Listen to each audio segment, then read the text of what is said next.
Olá, minha gente, sejam todos muito bem-vindos ao podcast Papo de Redação desta quarta-feira. Aqui quem fala é o Lucas Luquezzi para trazer as principais notícias do dia com a ajuda dos nossos colegas de redação. Seja muito bem-vindo, seja muito bem-vinda, participe conosco enviando seu comentário para o 999715300.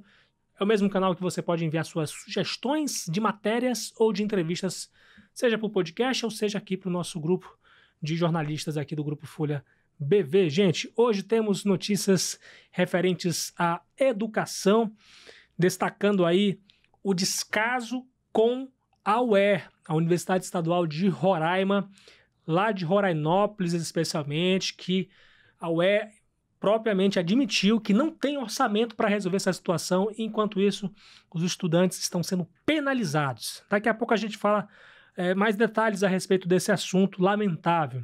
Tem também aqui o repasse de 32 milhões de reais para a terra indígena Yanomami poder investir exatamente em educação. Vamos falar sobre isso. Tem também aqui a aprovação de um repasse financeiro federal por meio do governo Lula para o estado de Roraima se preparar para a pior estiagem em 20 anos. Minha gente, não está sendo fácil, né? E também, minha gente, uma situação aqui envolvendo um candidato do concurso público da Polícia Militar, que ele conseguiu na justiça o direito aí de ser convocado, né? Anular aí a sua eliminação por causa de um erro de grafia do seu sobrenome. Uma letra apenas do seu sobrenome foi responsável por eliminá-lo, apesar de ele ter tido uma nota que o aprovaria para ser policial. Já já a gente explica melhor essa história e convido vocês a participar e também ficar conosco aqui no nosso podcast. Deixa eu dar as boas-vindas aqui a Adriele Lima, porque ela que vai tratar exatamente sobre esses dois assuntos referentes à educação aqui no nosso podcast de hoje. Seja muito bem-vinda, Adriele. Oi, Lucas. Oi a todo mundo que acompanha o Papo de Redação de hoje. Muito bem, nós vamos começar quentes aqui, porque é um assunto que revolta qualquer um, né? A falta de atenção à área da educação, né? Por exemplo, a Universidade Estadual de Roraima, em Rorainópolis, universidade estadual, gente, de responsabilidade do estado de Roraima, lembrando que é autônoma, né? A universidade ela tem a sua autonomia para poder gerir as coisas, mas algumas situações que a própria universidade relatou na resposta para a gente, de fato preocupam toda a sociedade, especialmente os alunos lá de Rorainópolis. Mas a situação que está acontecendo agora é o seguinte: a UER de Rorainópolis ficou sem energia e teve que suspender as aulas por tempo indeterminado, minha gente. Não foi isso mesmo, Adriele? Até é difícil acreditar isso. Exatamente, Lucas. A gente recebeu aí essa denúncia dos próprios alunos, né, dos próprios acadêmicos da Universidade Estadual de Roraima, lá em Rorainópolis, que estão sem estudar aí há 2 semanas, ou seja, esse problema não começou ontem, né? Sim. 2 semanas. Segundo as informações que eles repassaram pra gente, as aulas desse segundo semestre, eles iniciaram no dia 5 de agosto, só que no dia seguinte o espaço já ficou sem energia. Gente. E aí no dia 7 de agosto a instituição emitiu um comunicado afirmando que todas as aulas haviam sido suspensas. De acordo lá com os estudantes, eles pediram novas informações e não tinha previsão para conserto dessa falta de energia que teria sido ocasionado pela queima de um gerador. Sim. E aí eles se mostraram muito preocupados, obviamente, porque tem alunos aí que estão na fase de conclusão já do curso, então não têm acesso aos laboratórios para utilizar os computadores, estão sem energia, então estão todos preocupados com essa questão. Sim. E aí, em contato com a UER realmente admitiu que não tem orçamento para fazer o conserto desse gerador, porque o dinheiro é insuficiente, o orçamento de 2024 é insuficiente para atender qualquer necessidade emergencial ou de contingência. Por isso, as aulas presenciais elas continuarão temporariamente suspensas e a instituição afirmou que, enquanto o problema não é resolvido, as aulas ocorrerão de forma remota, de acordo com a resolução da Pró-Reitoria de Ensino e Graduação. Gente, é um assunto extremamente preocupante, porque se trata principalmente de pessoas ainda mais fragilizadas, que são o pessoal do interior, né, que muitas das vezes tem uma dificuldade enorme de fazer qualquer coisa. Muitas das vezes precisa recorrer à capital para poder ter serviços de saúde, de uma educação melhor. E aí, quando existe uma iniciativa de levar o UER para o interior, se espera com que a situação se resolva, né? Mas, infelizmente, eles acabaram sendo esquecidos por boa parte da classe política local. Porque a verdade é essa, gente. A verdade tem que se falar é essa, né? Porque foi uma tragédia anunciada, essa questão da UE, né? Isso está acontecendo em Rorainópolis. A gente espera que não aconteça aqui em Boa Vista também não, né, gente? Mas é bom a gente ressaltar aqui que foi uma tragédia anunciada, porque, inclusive, esse assunto foi retratado, Adriele, numa audiência pública que a Assembleia Legislativa de Roraima promoveu em maio desse ano, em que o reitor realmente admitiu essa escassez de recursos, né? O declínio orçamentário na Universidade Estadual de Roraima, que estava prejudicando aí o planejamento. E aí houve essa promessa do presidente da Assembleia Legislativa de Roraima, deputado Soldado Sampaio, para poder ampliar essa discussão, para poder enviar mais recursos para lá. Chegou na Assembleia Legislativa, agora antes do meio do ano, a Lei de Diretrizes Orçamentárias. E a gente lembra aqui que a Lei de Diretrizes Orçamentárias não está tratando especificamente do volume de recursos, mas sim das ações, das metas que o Estado tem para o ano de 2025.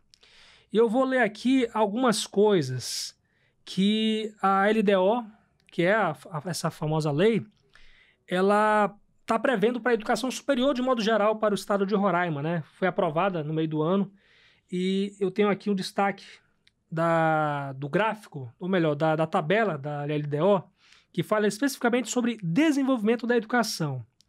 Existe aqui, pessoal, que está ligado aí com a gente, 2.800 metas para a atividade de extensão, graduação e pós-graduação. 1.550 metas para desenvolvimento do ensino superior. 20 metas para fortalecimento e manutenção dos centros multimídia para educação à distância.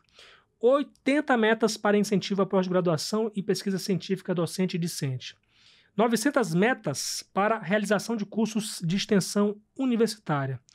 E a gente lamenta que a LDO ela não é muito clara, né?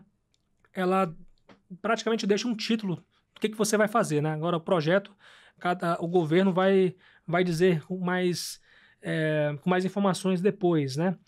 E essa mesma peça orçamentária, Adriele, ela informa que o governo do estado gastou em 2023 o total de R$1,5 bilhão para a educação de uma forma geral. E para o UE, especificamente, o orçamento aprovado para 2024 foi de quase R$86 milhões. E uma outra coisa que chama a atenção, lembrando das informações do debate da audiência pública de maio na Assembleia, é que o reitor Cláudio Delicato, da UE, explicou que a instituição enfrenta um grave declínio no orçamento, que está dificultando aí investir e executar o planejamento previsto até 2027. Se em 2024 a gente já está sofrendo isso, se nada for feito, imagine como é que vai ser, né, Adriane? 2027 já não vai ter nada. Meu Deus do céu, já está acontecendo em Rorainópolis. Isso é realmente preocupante e a gente faz essa ênfase, né, para poder a sociedade ficar de olho, né, e cobrar os seus representantes para poder dar uma atenção maior, né, para a UE. O próprio reitor falou na audiência de maio que o crescimento na folha de pessoal gerado pelos planos de carreiras dos servidores não foi acompanhado pelo envio de mais recursos pelo governo do estado. E que para este ano de 2024 estão previstos apenas R$50 mil em investimentos para a UE. Tá de brincadeira. E a UE tem hoje, gente, 2.600 estudantes matriculados, 192 professores e 149 técnicos administrativos. O reitor disse que se o orçamento fosse proporcional ao aluno, então o orçamento da UE teria que ter em torno de R$112 milhões por ano para poder pagar pessoal, custeio e ter investimento, né?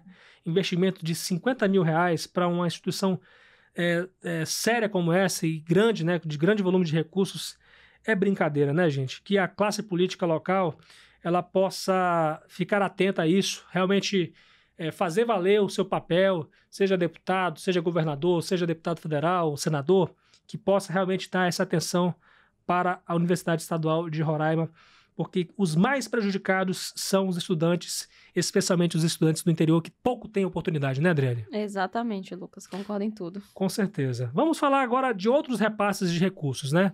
Por exemplo, a terra indígena Yanomami vai receber do governo Lula 32 milhões de reais para poder investir exatamente na educação. Exatamente, Lucas. Ontem representantes indígenas Yanomami, né, na verdade do território etnoeducacional Yanomami e Ecuana, estiveram reunidos aí com o ministro da Educação, Camilo Santana, ontem em Brasília, e aí eles assinaram esse, vamos dizer assim, um acordo desse repasse de 32 milhões de reais, na verdade, para universidades e institutos federais que serão responsáveis por realizar a construção de espaços educacionais dentro do território Yanomami e também de formação de professores. Né? Segundo o Camilo, o Estado brasileiro tem uma dívida histórica com os povos originários, e aí pensando nisso, o MEC adotou uma nova estratégia e que vai repassar diretamente os recursos para instituições federais de ensino com a finalidade de agilizar a execução das obras e das iniciativas nos territórios. Maravilha. Né? Sempre presando diálogo e acompanhamento com os povos indígenas. Desse total de 32 milhões, 18 milhões serão destinados à formação de docentes, né, de professores conduzidas pelo Instituto Federal de Roraima. Muito bom. E a construção das escolas serão realizadas pela Universidade Federal de Minas Gerais. E aí o investimento ele vai ser destinado para a construção de 4 casas-escola Yanomami Ecuana, 10 espaços de saberes de autogestão e um centro de formação. Também será criado um curso técnico em magistério indígena pelo IFE, além de outras atividades de formação de professores e da compra de material didático. Muito bem, é uma excelente notícia, né? Que venham mais recursos aqui e que a nossa classe política possa ficar de olho e fiscalizar, né? Essa questão Sim, não basta só você enviar, você também tem que fiscalizar, tem que investir na fiscalização que muitas das vezes a gente não vê, sinceramente. Exatamente. Muito bem, Adriele, obrigado pelas informações e até uma próxima que seja uma semana, resto de semana, com boas notícias pra gente aí. Tomara, Lucas, até a próxima. Muito bem, gente, vamos continuar falando de ações federais para o estado de Roraima. O Ministério da Integração e do Desenvolvimento Regional aprovou o repasse de 11 milhões de reais, quase 12 milhões de reais, para Roraima e Amazonas enfrentarem a estiagem desta temporada, que promete ser a pior em 20 anos. A pasta, por outro lado, não detalhou quanto será destinado para a Defesa Civil de cada estado. E a gente lembra aqui que algumas partes da Amazônia, como municípios amazonenses, que já estão enfrentando uma seca severa, com os rios secando, já até, inclusive, decretaram situação de emergência por conta dessa estiagem, que já está severa. A gente está em julho ainda, gente. E a cena está se repetindo como no ano passado, né? Vocês viram aí o filme terrível que foi a seca do ano passado, que a gente sentiu aqui em Roraima também, né? E a gente fica muito preocupado, porque a gente está vivendo um momento em que as mudanças climáticas elas estão sendo mais evidentes, enquanto que muitos incrédulos em relação às mudanças climáticas estão sendo até convencidos, né, de que a gente precisa dar atenção a um tema muito sério, né, que é a questão do meio ambiente, gente. A gente tem que fazer a nossa parte, fazer a diferença, unir forças, porque sozinho, o Estado sozinho, de uma forma geral, não consegue resolver esse problema. A Terra está pedindo socorro há milhares de anos já, especialmente nesses últimos 2 séculos, né? Revolução Industrial para cá, né? Em que parece que o ser humano ele começou a ser selvagem na sua forma de produzir, né? Sempre se preocupar com o que vai acontecer daqui a 20, 30, 50 anos. E a gente já está vivendo isso, né? A gente já está vivendo situações de seca, situações de tempestades mais fortes, né? Que a gente não vivia até pouco tempo. Então é uma situação muito preocupante que serve, na verdade, é um alerta muito tarde, né? Porque, na verdade, o alerta tem sido feito há décadas, pelo menos. A gente está demorando a agir demais. A verdade é essa, né? Então, sem fugir aqui o assunto da questão aqui da região amazônica, a expectativa é exatamente essa para toda a região, né? Nesse contexto. De condições climáticas extremas, com maior frequência e intensidade dos focos de incêndio, como aconteceu aqui em Roraima, né? Que a gente lembra que na última estiagem, o estado de Roraima registrou o segundo menor nível do Rio Branco da história e teve aproximadamente 500 mil hectares de seu território consumido pelas queimadas. E aí o Ministério de Desenvolvimento Regional já reconheceu a situação de emergência em 53 municípios do Acre, Amazonas, Roraima e Rondônia e aprovou 8 planos de trabalho. O ministro Valdez Góes, inclusive, ele pretende reunir na próxima semana governadores dos estados amazônicos para poder discutir essas ações de enfrentamento da estiagem. E como ele falou aqui no texto que foi enviado para a imprensa, né, lamentando aí o cenário atual da Amazônia, em que nós temos um ano muito desafiador por causa das mudanças climáticas, que no ano passado passamos por uma estiagem muito forte na Amazônia e que nunca viu coisa igual ao longo da vida dele. A mesma coisa gente. Eu já sou um pouquinho vivido, mas já vi algumas coisas. Por exemplo, em 2005, aquela forte estiagem que secou os grandes rios da Amazônia, especialmente lá no Amazonas, onde eu estava morando na época, né? Em que foi muito impactante, né, e assustadora aquela cena em que o Rio Negro, né, os rios afluentes, eles secaram praticamente completamente, né? E a gente está vendo essas cenas se repetirem cada ano mais, né? Você está vendo aí a terra, o clima, a temperatura ficar cada vez mais quente. E o que eu posso acreditar a respeito disso? Parece que a terra ela está respondendo à péssima ação, o péssimo zelo que o ser humano está tendo com o próprio ambiente, né? E aí a terra ela acaba se vingando das péssimas ações, das péssimas decisões do ser humano, e isso pode até extinguir a nossa raça, gente, extinguir a nossa humanidade. Então é bom a gente poder pensar a respeito disso, do que a gente precisa fazer para poder unir forças em todo mundo para poder evitar com que isso aconteça. Beleza? Acho que foi boa a reflexão, né, gente? Vamos lá, vamos pensar cada um. Gente, tem uma outra situação que eu quero tratar com vocês aqui. É uma situação muito interessante, inclusive, né? Um guarda municipal, ele conseguiu vencer uma ação na justiça depois de ser eliminado do concurso da PM, porque o sobrenome dele estava errado. Deixa eu explicar melhor essa situação aqui. O juiz estadual Cláudio Roberto Barbosa de Araújo anulou a eliminação de um candidato aprovado no concurso público da Polícia Militar, justificada pela colocação de uma única letra errada no sobrenome registrado no ato da inscrição no certame. Nós procuramos o governo do estado para falar sobre isso, que, por meio da Procuradoria-Geral, confirmou que já está notificado dessa decisão e uma sentença, na verdade. Sentença aí tem o significado de que o processo avançou bastante, né? E o estado vai recorrer, já prometeu que vai recorrer. O juiz desse caso alegou que a grafia errada foi o único erro de informações pessoais apresentadas na seleção por Janailson Pimentel Souza, de 33 anos, e que isso não seria motivo para eliminá-lo. Cláudio Roberto, que é o magistrado do caso, ainda considerou que o candidato demonstrou boa-fé ao informar o erro ao fiscal de prova assim que o percebeu. Eu vou ler aqui um trecho dessa decisão judicial.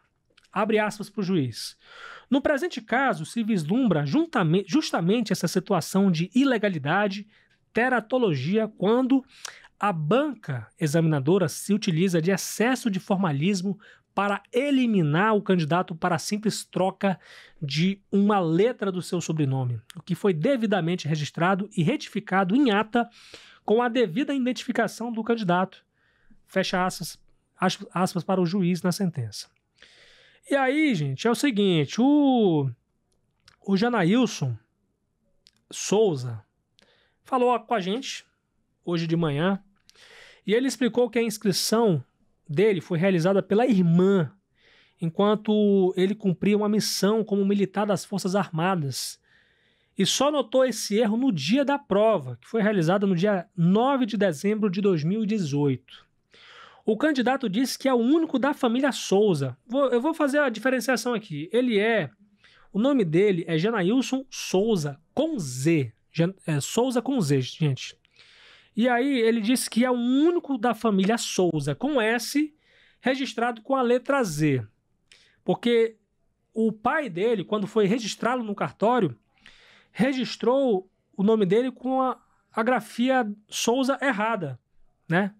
Enquanto a família dele é Souza com S, ele é o único com a letra Souza, o único com Souza com Z, por conta de um erro do próprio pai dele, né? E como ele é o único, né? Obviamente, ele passou uma missão para a irmã dele fazer, e a irmã dele achou que ele também era o Souza com S, né? O que não é, na verdade, não está na certidão de nascimento, nem na identidade dele, né? E ela escreveu ele com Souza com S, o que estava errado, né? E aí é o seguinte, ele informou o erro à banca e pensou que estava tudo resolvido. Mas quando saiu o resultado preliminar, apareceu que ele tinha sido eliminado exatamente por conta desse erro. E aí ele recorreu administrativamente, mas perdeu, inclusive a esperança dele de reverter esse caso.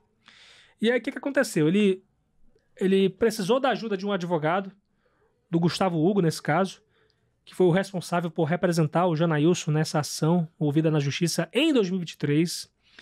E o advogado explicou para mim também que essa sentença foi em primeira instância, né? Portanto, ainda estão aguardando terminar o prazo de recurso por parte do governo do estado. E aí, meu amigo, o que acontece? O Janailson, apesar de ser uma decisão de primeira instância, ele tá feliz pra caramba, para não usar o palavrão que ele usou aqui quando ele falou comigo, né? Ele é pai de 3 filhas, uma de 10, uma de 7, uma de 4 anos, e está estudando para concursos desde 2017. Além do concurso da PM, o Janailson concorreu também a uma vaga de Guarda Civil Municipal de Boa Vista em 2019, passou e foi empossado em 2022. O guarda lembrou que a eliminação do certame da PM quase o deixou depressivo, porque ele foi o único reprovado de um grupo de estudos composto por 6 amigos que ele formou na época que ele estava estudando. O Janailson Souza disse que trancou o último semestre do curso superior de Sistemas da Informação para poder dedicar mais tempo aos estudos, e aí passou muitas noites em claro, porque ainda precisou conciliar o dia com a rotina cansativa de motorista de aplicativo e de gerente de uma loteria no shopping. Imagina a dureza, né? A dureza da vida desse cara, que aí ele até explicou para mim que chegava a dormir, ele trocava o dia pela noite, né? Quando ele era só motorista de aplicativo, ele fazia as corridas dele de madrugada, ou estudava de madrugada, dormia de manhã, aí fazia a corrida de tarde, usava a noite para poder estudar. Realmente foi um vencedor e um insistente, né? Claro, a gente vai acompanhar para ver como é que vai ser o transcorrer dessa ação. Só sei que é admirável a insistência desse cara, né? Como ele falou aqui para nossa reportagem, aspas dele, trabalhava no shopping de domingo a domingo e saía do shopping direto pro cursinho. Depois, fechamos um grupo de estudos com 6 integrantes e terminei estudando com eles. Estudávamos em uma salinha na casa de um amigo nosso. E ele disse que valeu demais a pena todo esse esforço, né?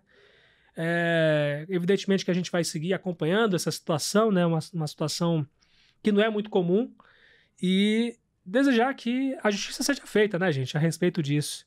E o Estado já falou que vai recorrer dessa decisão, mas por enquanto quem está ganhando a causa é o Janailson. Muito bem, minha gente, esse foi o Papo de Redação desta quarta-feira, com os trabalhos técnicos de Fabiano Lopes, Rio Herrera, John Hudson e Aduan Figueiredo. Eu sou o Lucas Luquezzi, aproveito para convidar você a seguir as nossas redes sociais na Folha BV, no Instagram, no Facebook, no X e no YouTube.